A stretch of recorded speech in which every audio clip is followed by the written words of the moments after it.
We are in Deuteronomy chapter 7 this morning. And look at the verse mentioned at the bottom of that slideshow, Ephesians chapter 1, verse 3. It says, "Blessed be the Lord God and Father of our Lord Jesus Christ, who has blessed us with all spiritual blessings in heavenly places in Christ, according as he has chosen us in him before the foundation of the world, that we should be holy and without blame before him in love." The word chosen is so special, especially for us believers. It explains to us what it means to be elected, because the doctrine of election is a very important doctrine that the Bible teaches us. And so many people are confused with the doctrine of election. And let me give you some instances. People think that God elects or chooses people to go to heaven and some people to go to hell. And because of that teaching, that's where Calvinism arises from, many people think that since God assigns people to heaven and some to hell, then what's the point of preaching the Word of God? What's the point of sharing the good news to people? Because God has made His choice, and people don't have their own choices anymore, whether to accept or to reject the Lord Jesus Christ. And that's been going around for some time, since the time of John Calvin until late in the 20th century. But if you come to think of it, just here in Ephesians 1:3, it says there, "According as he has chosen us before the foundation of the world, that we should be holy and without blame." So God chooses people not for heaven or for hell, but God chooses people to be holy and to be without blame. Never in the Bible that you can see that God says, "I'm assigning a group of people to hell and assigning some group of people to heaven."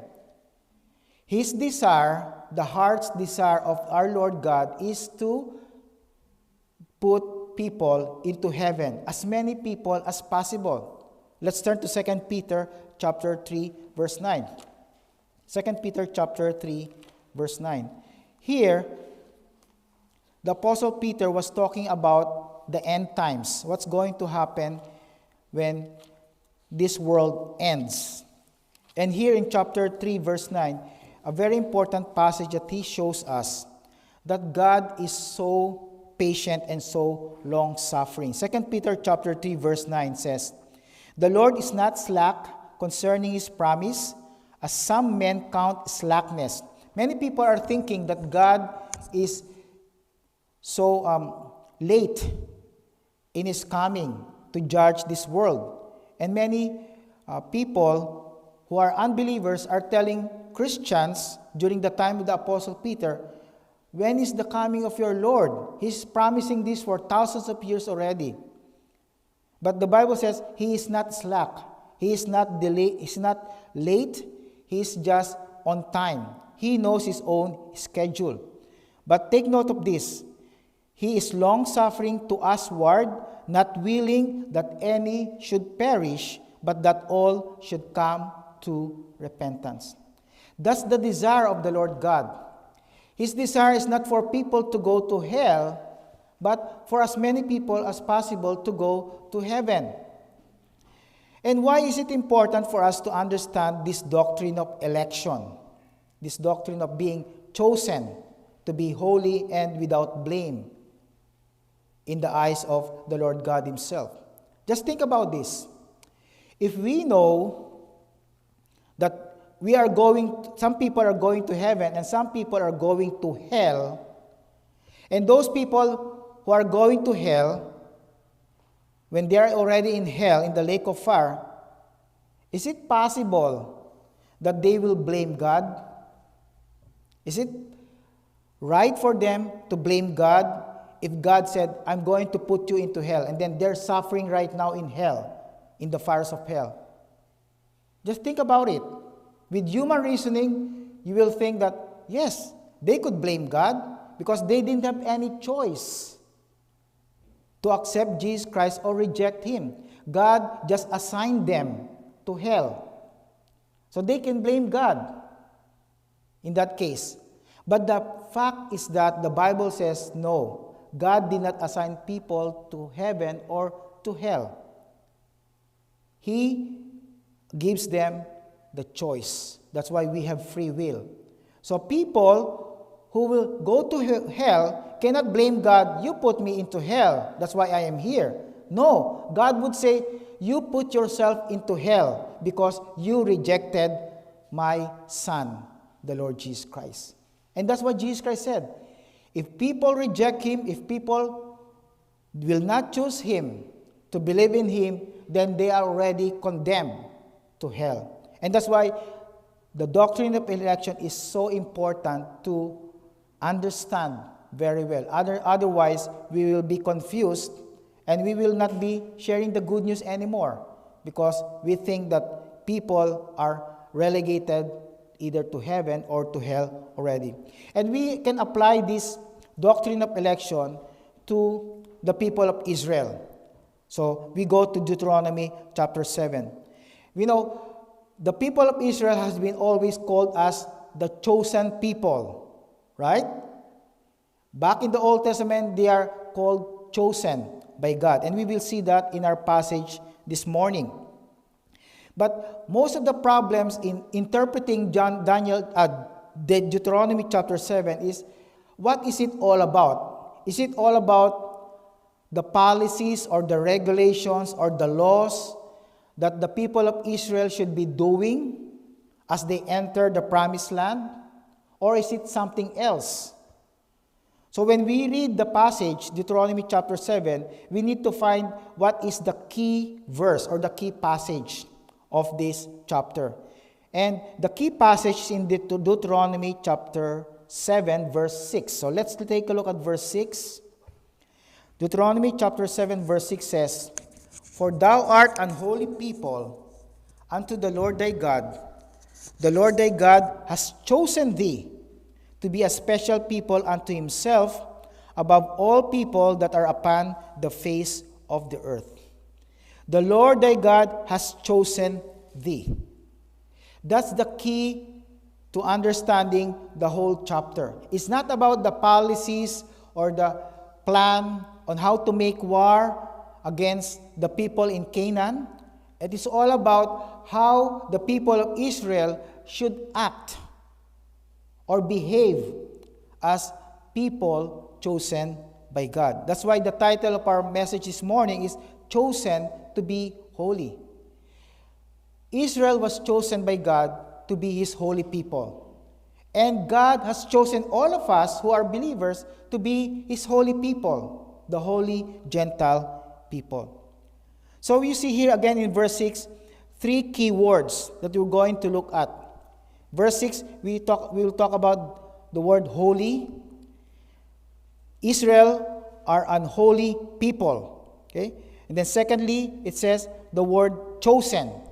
The Lord has chosen thee. And then thirdly, they are called also a special people. And that's why we always talk to one another, you are special in the eyes of God. But what does it mean to be special in the eyes of God? So we're going to look at those three important words as we go along.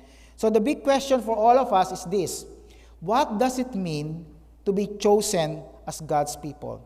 What does it mean to be chosen as God's people? Firstly, in the first 5 verses of Deuteronomy chapter 7, being chosen as God's people requires separation.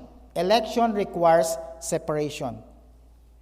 But don't be so happy right away. Separation does not talk about marriages, like divorcing or so on and so forth. This is a different word from what the Bible is telling us. Okay? The word separation means to be holy, to be set apart. And to be set apart means to be different, to be uniquely different. From what? From other groups of people. And especially for us believers to be different from the unbelievers. It doesn't mean that we isolate ourselves from the lost people. Because in that case, if we isolate ourselves from the lost people, from those who are unbelievers, then how can we preach the good news?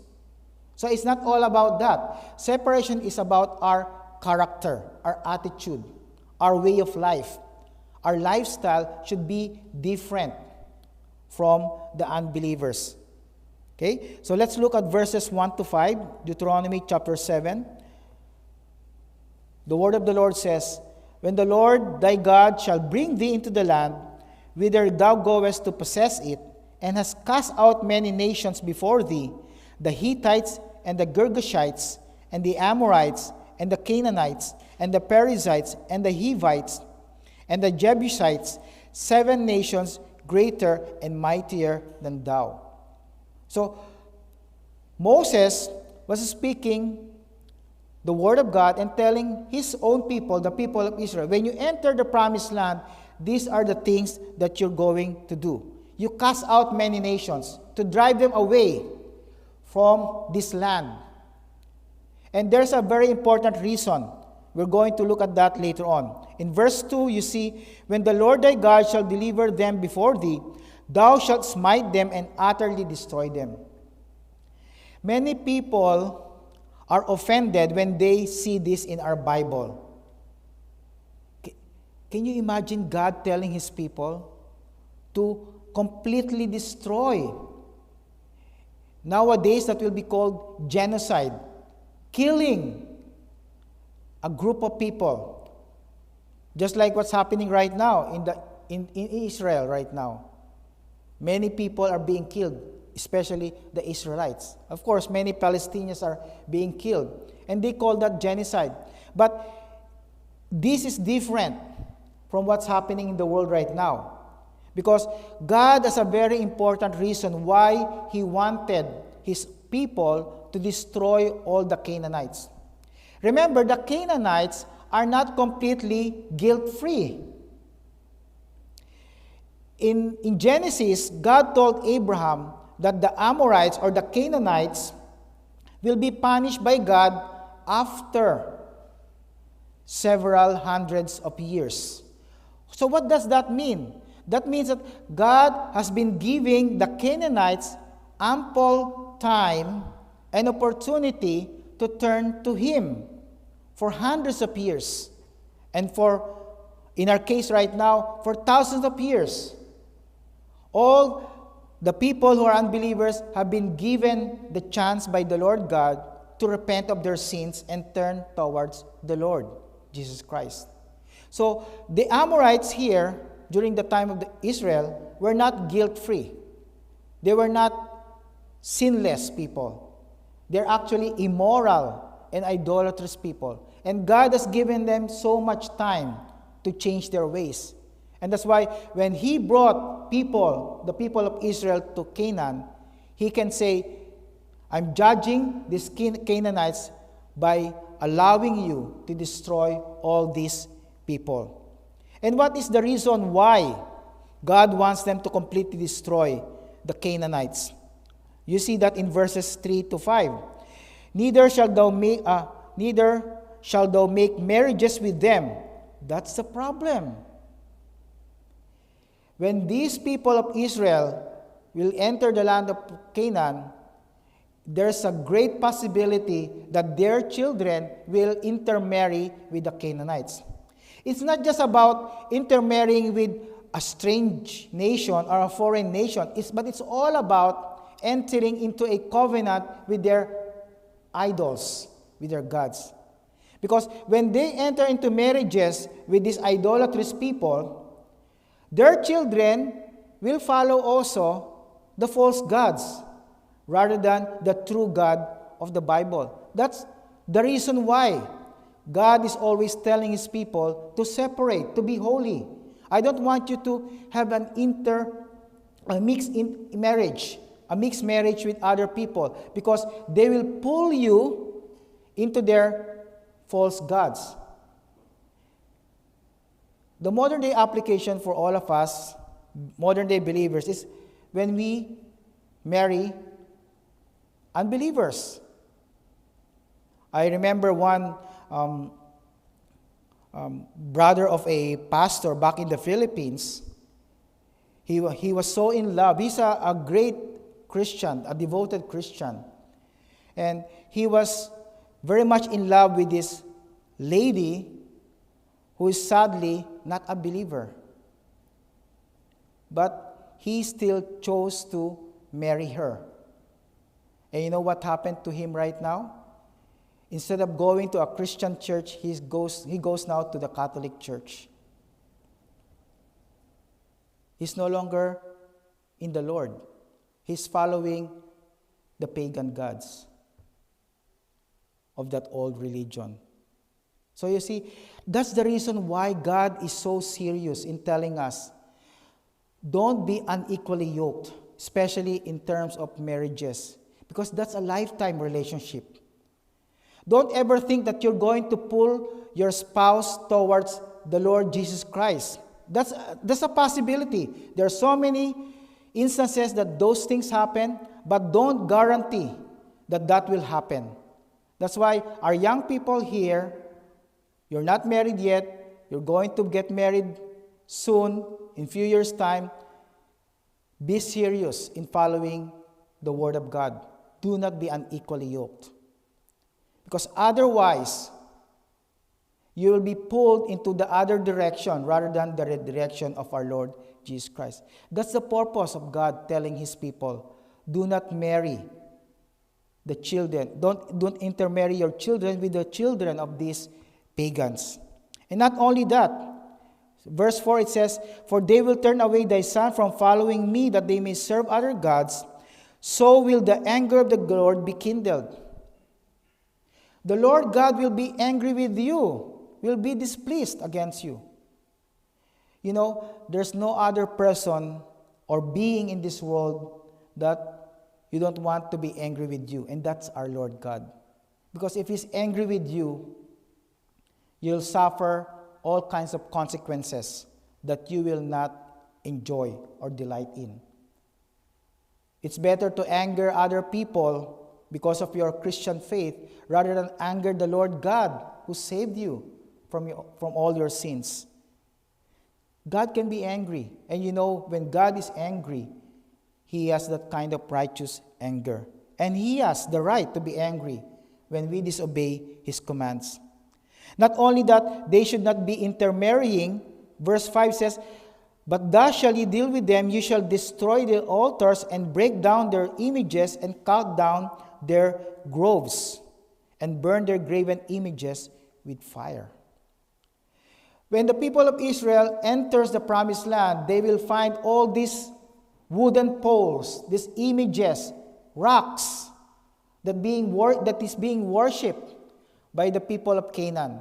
And God says, completely destroy them, burn them. Don't just put them into your shelves or into your houses. Destroy them completely, because they will influence you into idolatry.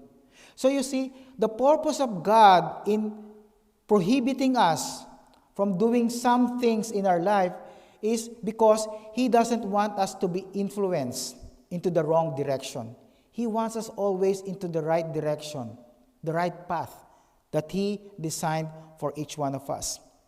We have encountered so many examples in the Bible, back in the Old Testament. Remember Solomon, King Solomon, the wisest king in the world during the time, the most prosperous, the richest king. But what was his downfall? He married 700 wives and had 300 concubines. And all of them were pagan worshippers. So, at almost the end of his life, what did he do? He built temples and altars for those false gods. His heart was no longer after God, but after the false gods of his wives. You may be saying, oh, I won't do that. I can inhibit myself. I can stop myself from doing those things. But we cannot rely on our own strength. We need the Word of God, we need the Lord Jesus Christ to continue to strengthen us so that we cannot be influenced by the false gods of this world. It's a great tragedy for the people of Israel all throughout the ages. Since the time that they left Egypt until right now, they are worshiping the false gods of their own religion. One more king, King Ahab. King Ahab was the king of the northern kingdom of Israel. He was not a good king, but in some ways, he was still an Israelite.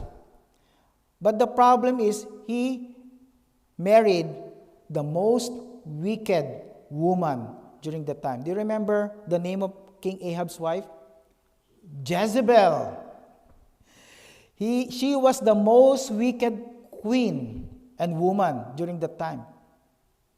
She killed all people, especially the priests during the time of Elijah. She was very, very wicked. She influenced Ahab to kill Naboth so that they can possess his own vineyard. And because of that, Ahab was influenced by his own wife into worshiping idols. They worshiped lots of idols. Right now, the people of Israel are involved in this so-called syncretic worship or syncretism. And what is it all about? Syncretism is all about you worship God, the God of the Bible, but at the same time, you also worship other gods. That means you're like in the middle. You worship Jesus Christ, but you also worship the false gods. It's like telling God, God, I cannot decide whether I worship you or I worship the false gods. But God says, I am a jealous God. Worship me alone. I am the only God, the true God that you should be worshiping. If you are here today, are you worshiping other gods in your life also? Perhaps you are like the Israelites. You worship God, yes, especially on Sunday morning.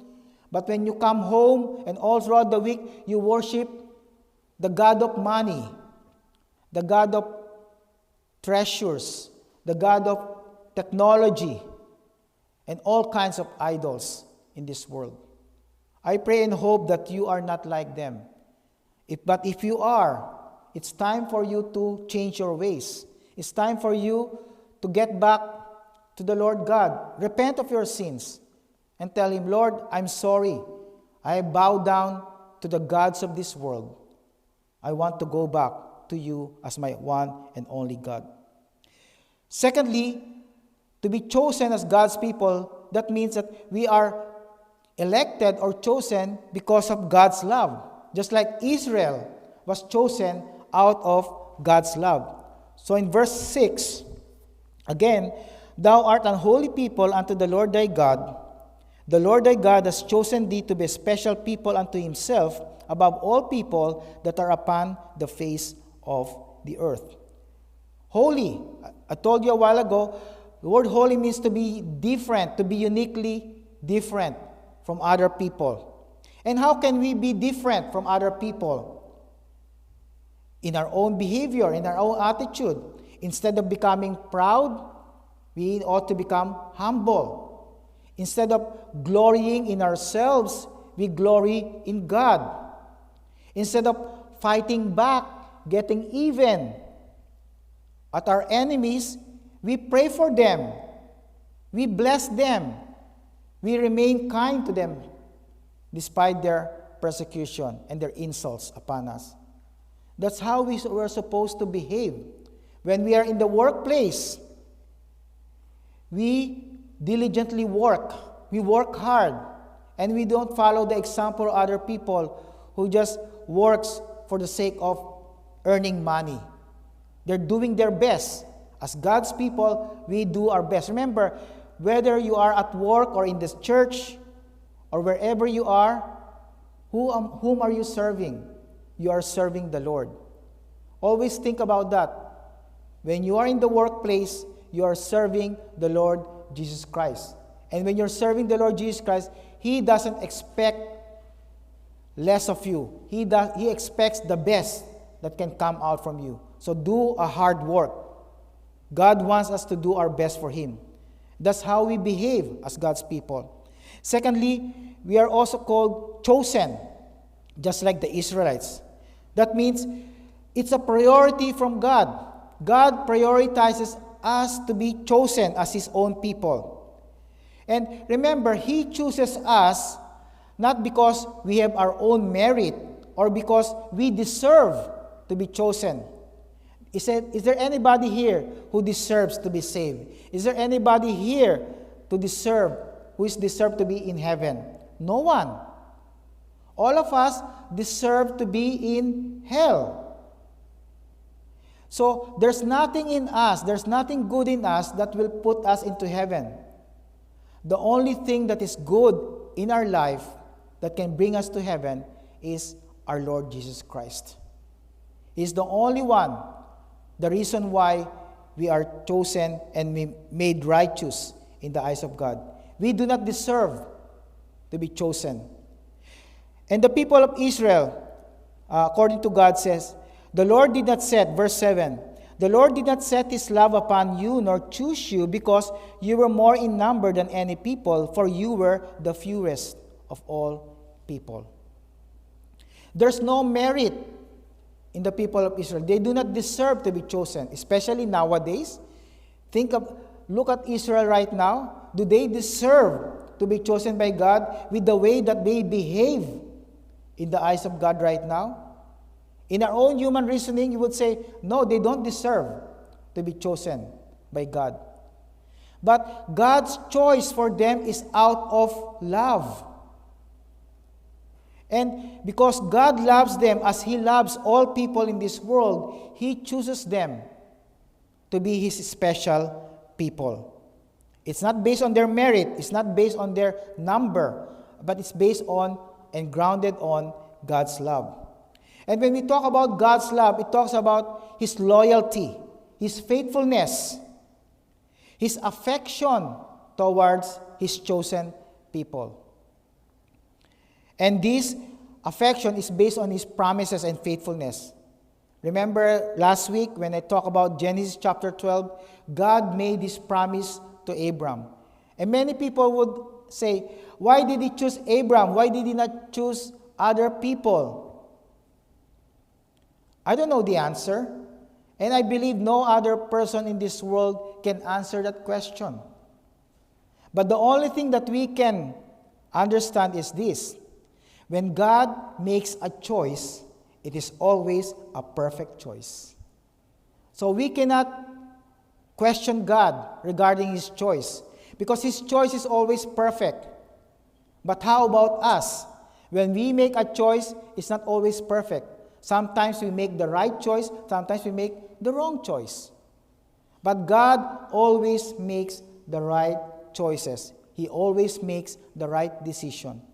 So the only thing we can do is to trust that what He did in the past is always right. And what He's doing right now is also right. Why is He allowing this war to happen in Israel? Why is He allowing all these problems in our life to happen? He has His own reason and plan. And sometimes He tells us, but most of the time, He doesn't tell us. Because that's His own choice. But most importantly, remember, the Bible says, God puts us into test, into those areas of difficulties in our life in order to develop our character, to develop patience or perseverance in our life. And that's the essence of following Jesus Christ. When we endure all those trials in our life, then we become more pure and we become more like our Lord Jesus Christ in our character and in our way of life. Here in verse 8, Deuteronomy chapter 7, but because the Lord loved you, and because He would keep the oath which He had sworn unto your fathers, hath the Lord brought you out with a mighty hand, and redeemed you out of the house of bondmen, from the hand of Pharaoh, king of Egypt. That's how special Israel is until now in the eyes of God. When we talk about the word special, what comes to mind? When we see the word special, we say that this person is unique. This person is love. This person is different from other people. But you know what? The word special here means treasured possession. Treasured possession. That means Israel belongs to God, just as all of us belongs to God. Don't you know that we are also special in the eyes of God? Let's turn to 1 Peter chapter 2, because you might be saying, oh, it's only Israel who is special in the eyes of God. But 1 Peter chapter 2, verse 9 shows us that modern day believers, even Gentile believers, are also special in the eyes of God. 1 Peter chapter 2, verses 9 and 10. 1 Peter chapter 2, verse 9. But you are a chosen people, chosen generation, a royal priesthood, an holy nation, a peculiar. Do you know the word peculiar here? When we talk about peculiars, they will say, oh, these people are weird. No, the word peculiar here means unique and treasured. Don't you realize that you are a treasure in the eyes of God, that you are important, that you belong to Him, you are special to Him? You are a peculiar people unto God. And because you are a peculiar people to God, He treasures you that much. He loves you so much. What is our responsibility? Verse 9, that ye should show forth the praises of Him who has called you out of darkness into His marvelous light.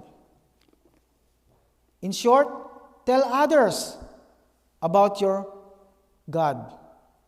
Tell others about Jesus Christ, because you are a treasured possession in His eyes. God loves you so much. Would you love Him back? Would you also show Him that He is special to you, that He's the only one that you worship? Going back to Deuteronomy chapter 7, verse 9, it says here, know therefore that the Lord thy God, He is God, the faithful God, which keepeth covenant and mercy with them that love Him and keep His commandments to 1,000 generations. Because of God's love towards them, God shows His mercy.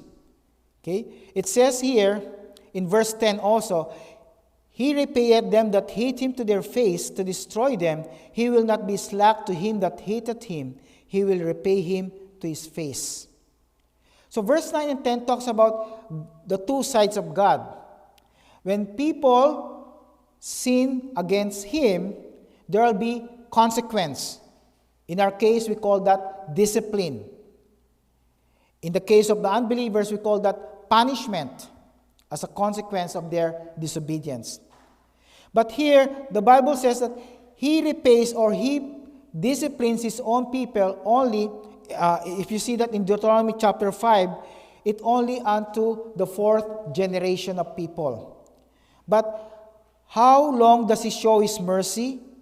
In verse 9, it says 1,000 generations. Compared to 4 generations and 1,000 generations, which is much longer. The 1,000 generations. So what can we see here? We see that God's love and mercy is really overwhelming. It's more abounding compared to His judgment and discipline and punishment of people. And isn't that the God that we worship? The God who is loving? The God who chose us based on His love for all of us. And what is our responsibility because of His love for us? Verse 11, thou shalt therefore keep the commandments and the statutes and the judgments which I commanded this day to do them. Is it really hard to obey the commandments of God? 1 John 5:3 tells us that the commandments of God are not grievous. They are not burdensome. They are not difficult to obey. But how come it's very hard for us to obey the commandments of God? It's because we don't want to surrender and to submit to His authority. We want our own way. We want to become like our old nature, following our own heart. We have heard many times through this world, when you have a problem or when you need to make a decision, what would they tell you? Listen to your heart. Follow your heart. Follow your desires. But the Bible says no. when you need to make a decision, don't follow your heart because your heart is deceitful. It is desperately wicked above all things. We follow Christ. We follow His path. We follow His direction. We follow His commandments when we make our own decisions. Is it hard? Is it difficult to follow Christ's commands? It's not. They are very simple. And the commands of the Lord Jesus Christ are summed up into two things. Love God and love your neighbor as yourself. So all of the other commandments are hinged upon those two great commandments that Jesus Christ mentioned in the Gospels. Is it really hard and difficult to obey God? It is more difficult to disobey God. Why? Because of the consequences of our sins. Just look at Israel. When they entered the land of Canaan, they constantly disobeyed God. And what happened? Some of them were destroyed. When they intermarried with the Canaanites, they fall into idolatry. And all of those things that are happening right now are because of their lack of surrender towards God, their disobedience towards God's command. The Bible is so clear already that the Messiah is our Lord Jesus Christ. But they keep on rejecting Jesus Christ as their Messiah. They're still looking for the Messiah until now. They're oblivious to the truth that Jesus Christ has already come. And when He comes back, He'll come back as the judge, no longer as the Savior. And that's why we, Gentile believers, if we know some Jewish people in our circle, in our community, tell them, let them read from the Word of God that Jesus Christ is their Messiah, that they need to follow Him. They need to surrender their lives to the Lord Jesus Christ. It's very important right now, brethren, to do that. Because many people are dying, Israelis and even Palestinians. Do we know if those people have been preached with the gospel? Perhaps. But we'll never know. Those hundreds and those thousands of people that are killed right now could have been going to hell right now because they did not trust in Jesus Christ. Their blood is in our hands if we have not done our responsibility. We don't need to go beyond our community, not only to the Jewish people, but to our family members, friends who are not believers yet. Tell them about Jesus Christ. Tell them that there's an opportunity, there's time. And you know what? I don't usually share this, but when we share the good news of the Word of God to other people, and you experience at least a person coming to know Jesus Christ, there's that feeling of joy. You experience the joy in your heart. Remember the Samaritan woman? When he found that Jesus Christ is the Messiah, what did she do? She forgot about all her pails of water that she needs to take care of. She dropped them off and then went to her own village and tell all the Samaritans in her community, I have found the Messiah. Can we do that also this coming week? When we go out in the parks, in the malls, in our workplace, I have found the Messiah. And that Messiah is Jesus Christ. And I want you to know Him also. Just like Andrew, one of the first converts to the Lord Jesus Christ. When he knew that Jesus Christ is the Messiah, what did he do? He pulled Peter aside and told him, I have found the Messiah. Come and see Him. Point all people to the Lord Jesus Christ, always. Don't point them to you or even to this church. Point them to your Lord and Savior. Tell them that they can also be saved, just like you are saved. Now, in the last part of this passage, verses 12 to 26, we see the blessing. So if we are faithful to our election, we are obeying the commands of God, then that will result into blessing. Here in verses 12 to 26, we see different kinds of blessings, and especially material blessings. In verses 12 to 16, we see blessings in terms of fertility. Okay, so let's go at verse 12. Wherefore it shall come to pass, if you hearken to these judgments and keep and do them, that the Lord thy God shall keep unto thee the covenant and the mercy which he sware unto thy fathers, and he will love thee and bless thee and multiply thee. God's love never fails. Remember that. And God's love for Israel is still existing until now. It doesn't mean that Israel right now is in the verge of war, perhaps with all the Arab nations around it, that God doesn't love her anymore. God still loves the nation of Israel. But they need to trust in Him in order to be truly saved. Not only saved from this war, but saved from their sins. The promise of God, mostly in the Old Testament, are material or more of concrete. Okay? So you see here in verse 13, it says, He will also bless the fruit of thy womb. That means their women will become fertile. They will have lots of children.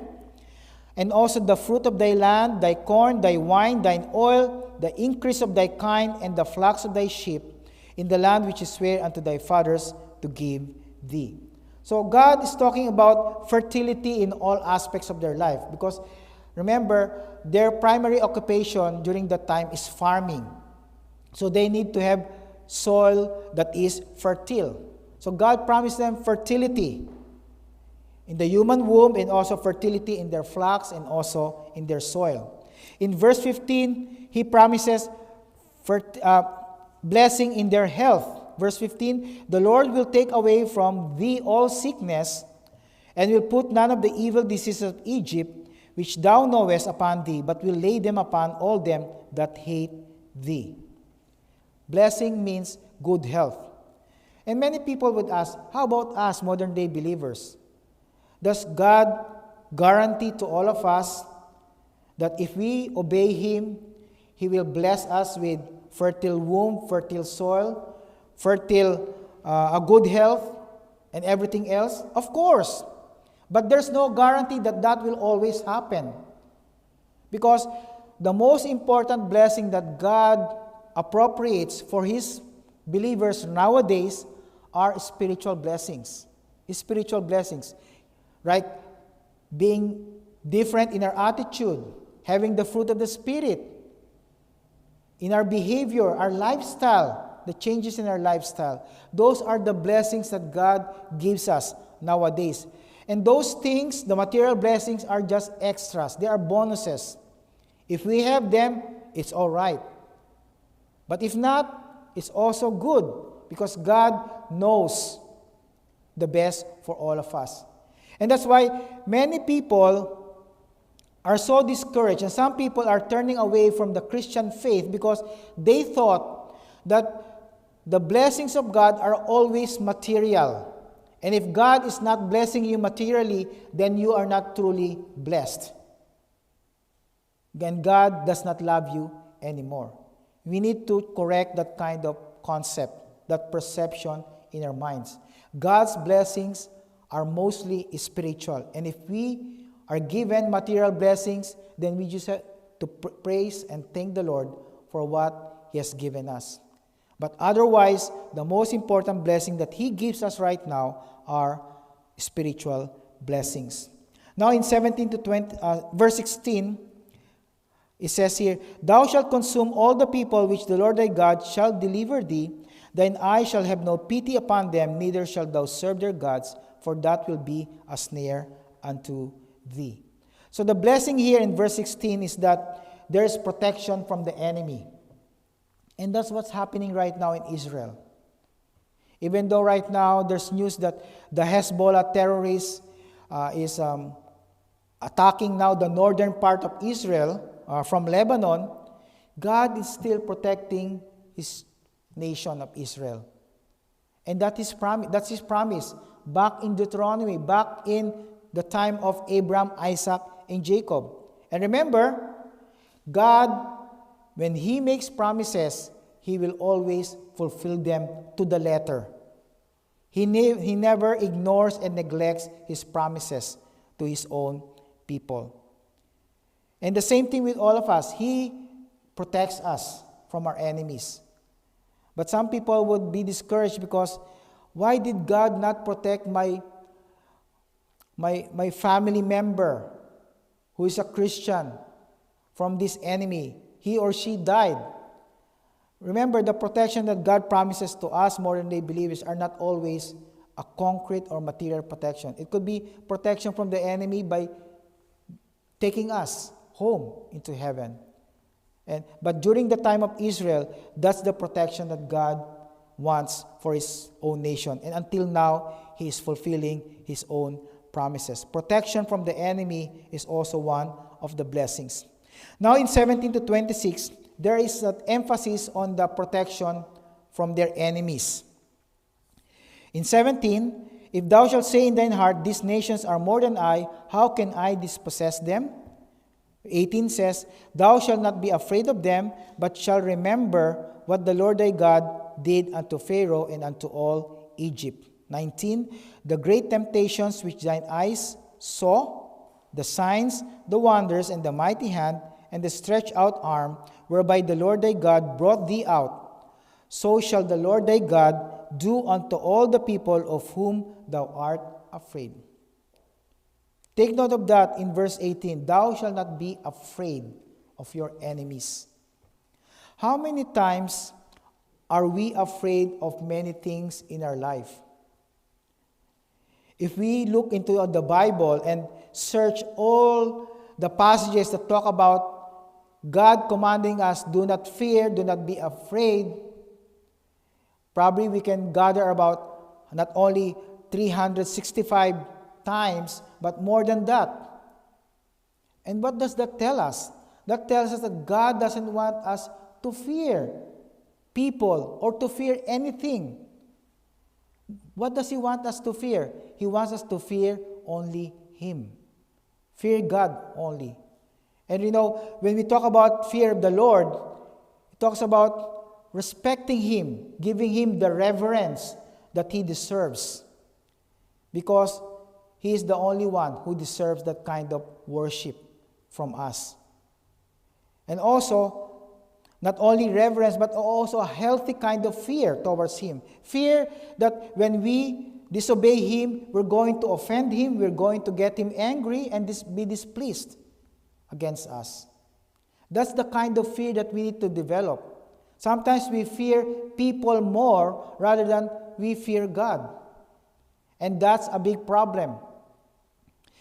King Saul has that problem. When God told King Saul through Elijah, kill all the Amalekites, from the kings to the servants and all the cattle, all the animals and everything else. But what did he do? He spared the king, he spared the best of the flock. And he said to Elijah, or to Samuel, he said to Samuel during that time, you know why I did this? Because I feared the people whom I serving. Rather than he feared God, he feared people. When you fear people, that will be a trap in your life. That will be a great danger in your life.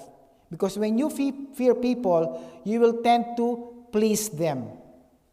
And when you tend to please them, then you will follow their lifestyle.